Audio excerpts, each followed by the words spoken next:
300ಕ್ಕೂ ಹೆಚ್ಚು ಮನೆಗಳನ್ನ ಧ್ವಂಸ ಮಾಡಲಾಗಿದೆ. 3,000ಕ್ಕೂ ಹೆಚ್ಚು ಜನರನ್ನ ನಿರಾಶ್ರಿತರನ್ನಾಗಿ ಮಾಡಿದ್ದಾರೆ.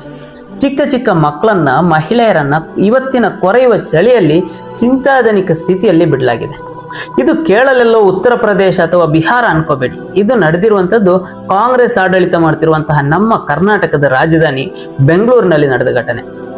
ಗ್ರೇಟರ್ ಬೆಂಗಳೂರಿನ ಹೆಸರಿನಲ್ಲಿ ರಾತ್ರೋರಾತ್ರಿ ಬುಲ್ಡೋಸರ್ ಮೂಲಕ ಬಡವರನ್ನ ಬೀದಿಗೆ ಬಿಡುವಂತಹ ಸಂಸ್ಕೃತಿ ಕರ್ನಾಟಕಕ್ಕೆ ಹೇಗೆ ಬಂತು?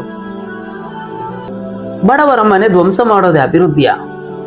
ಅಭಿವೃದ್ಧಿ ತಪ್ಪಲ್ಲ, ಆದ್ರೆ ಮುಂಚಿತವಾಗಿ ಯಾವುದೇ ನೋಟಿಸ್ ಅನ್ನ ಕೊಡದಲೆ ಏಕಾಏಕಿ ಡಿಸೆಂಬರ್ 20ರಂದು ಬೆಳ್ಳಂಬೆಳಗ್ಗೆ 4 ಗಂಟೆಗೆ ಬೆಂಗಳೂರಿನ ಯಲಹಂಕದ ಕೋಗಿಲು ಫಕೀರ್ ಕಾಲೋನಿ ಮತ್ತು ವಸೀಂ ಲೇಔಟ್ಗೆ ನುಗ್ಗಿದ ಬುಲ್ಡೋಸರ್ಗಳು 300ಕ್ಕೂ ಹೆಚ್ಚು ಅಧಿಕ ಮನೆಗಳನ್ನ ಧ್ವಂಸ, ಭಿಕ್ಷೆ ಬೇಡ್ಕೊಂಡು, ದರ್ಗಾಗಳಲ್ಲಿ ಹಾಡನ್ನ ಹಾಡ್ಕೊಂಡು, ಸಣ್ಣ ಪುಟ್ಟ ಕೆಲಸಗಳನ್ನ ಮಾಡಿಕೊಂಡು 20 ವರ್ಷದಿಂದ ವಾಸವಾಗಿದ್ದವರನ್ನ ಏಕಾಏಕಿ ಹೊರದಬ್ಬಿದ್ರೆ ಅವರ ಪರಿಸ್ಥಿತಿ ಏನಾಗಬೇಕು? ಈ ಗ್ರೇಟರ್ ಬೆಂಗಳೂರಿನ ಯೋಜನೆಯಲ್ಲಿ ನಮ್ಮಂತ ಬಡವರಿಗೆ